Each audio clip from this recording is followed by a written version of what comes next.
and welcome to my YouTube channel. Today, I want to discuss self-obsession, self-esteem, and how this all ties into the YouTube culture and the online culture. So, oftentimes, I hear people talk about how social media has made people obsessed with themselves and how this selfie culture, quote unquote, is making people more self-obsessed and more reliant on just caring about themselves and not caring about other people. Now, this made me wonder, what's the research behind this? What's the data behind this? And is there actually any truth to this?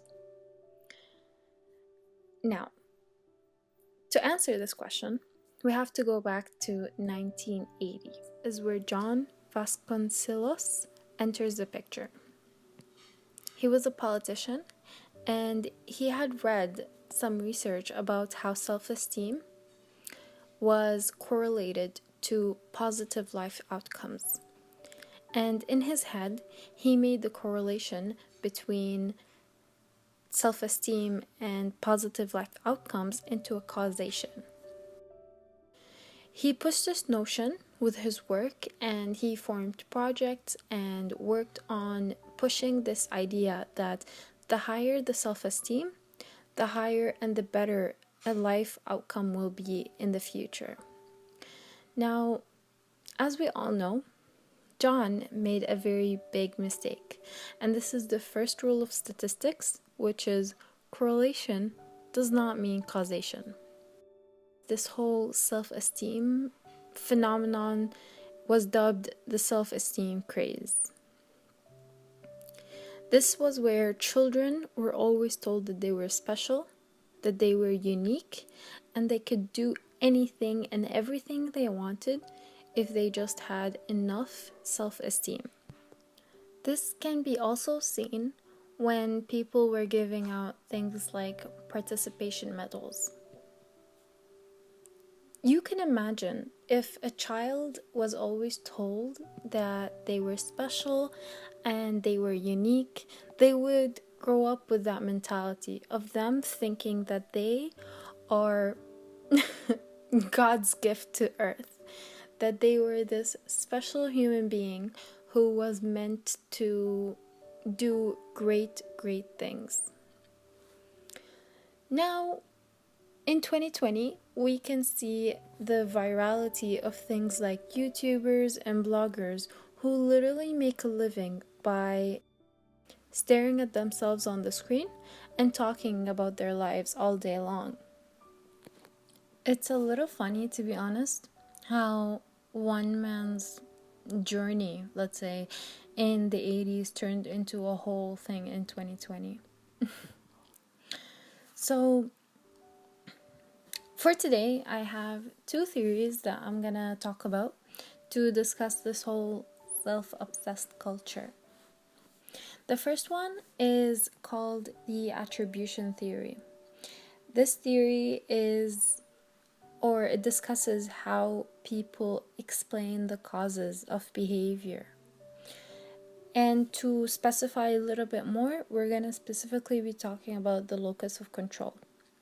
The locus of control is the extent to which people perceive outcomes as being controlled internally by their own behavior or externally by outside environments. So there are two types of loci of control. There's external and internal. An example of an external locus of control is someone who believes that luck, chance, or just the environment somehow has control over the outcomes that they have in their lives. So, for example, if someone failed an exam, they would say, "Oh, the teacher made the exam really tough." Someone who has an internal locus of control would be more likely to blame themselves or give credit to themselves and their values, motivations, attitudes, and generally their efforts. So, for example, if someone landed a job, they would give credit to themselves and say, hey, I have the results, I have the experience, I did well on the interview. So they would give credit to themselves and their actions rather than saying, for example, the interviewer really liked me and they gave me the job.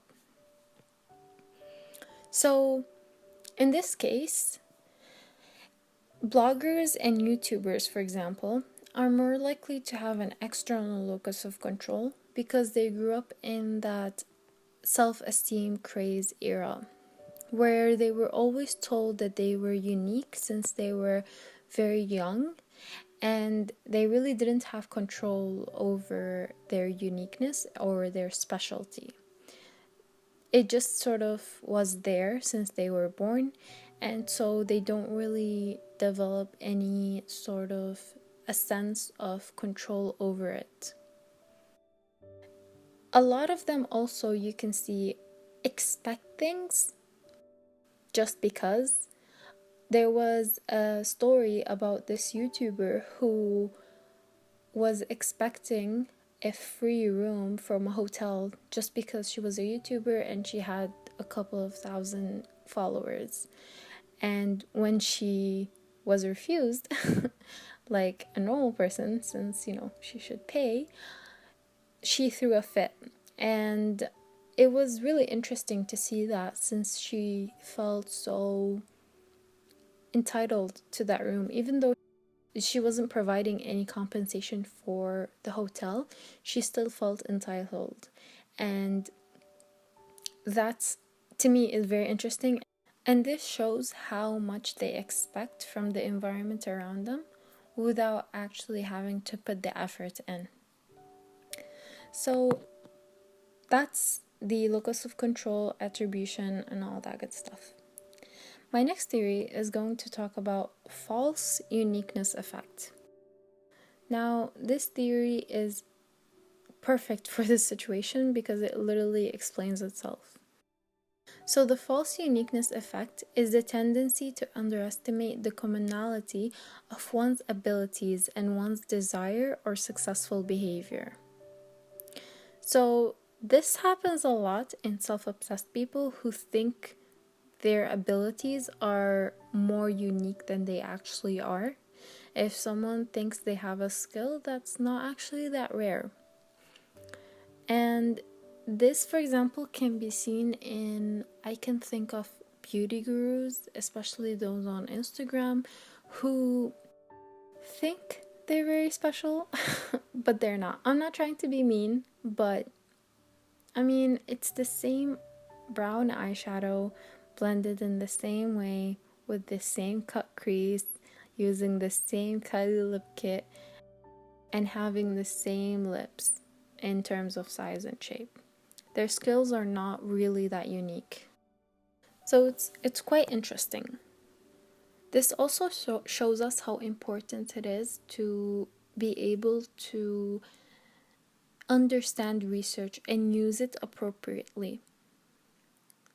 Researchers are trained to understand how results are read. Just because something has a correlation doesn't mean it causes something else. Things can correlate and still not interact with each other.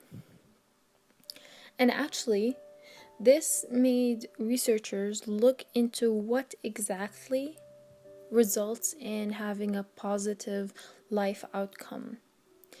And a lot of research went into this topic. A lot of people did many different types of research, and they came up with a theory. The theory is basically saying that the higher your self-control is, the higher you're likely to be able to succeed in life. This is all demonstrated in a very easy and a very simple experiment that's actually done with kids. And the study was a longitudinal one, which means the kids were studied and then they were followed later on in their lives, and they were studied again at a later portion in their lives. And basically what the experiment is the children were given a piece of marshmallow, and they were told not to eat it by the experimenter. And if they didn't eat it by the time the experimenter came back, they would receive a second marshmallow. And then the experimenter would leave the room and let them be. And based on the results, it seems that the more self-control people have, the higher they are likely to be financially successful, have less financial issues, higher academic success, less likely to commit crime, more likely to be better with money in general, even have better health, and overall a higher life satisfaction. So it's really interesting how much self-control is such an important aspect of our lives. Now, self-control is important, and there are ways to train it and to make it better.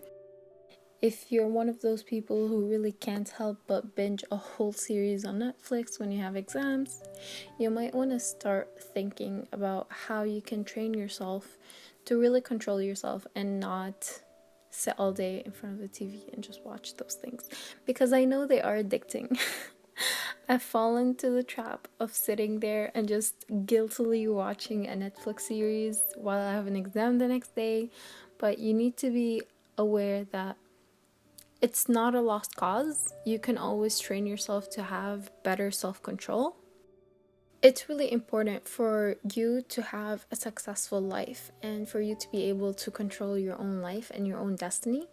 And I think, personally for me, having a good self-control and developing a good sense of self-control has really helped me change my life and change it into a better, more positive direction than what it was originally. So thank you so much for watching the video.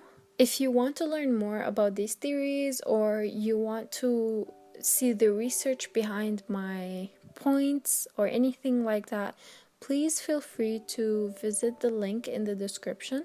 It's going to take you to my website where I write a bunch of articles about things like this, psychologically analyzing different topics. It's such a fascinating topic, self-control, and I think I am going to do another article about how to train self-control, or to train yourself to have a better sense of self-control and really use this knowledge to your advantage for the future.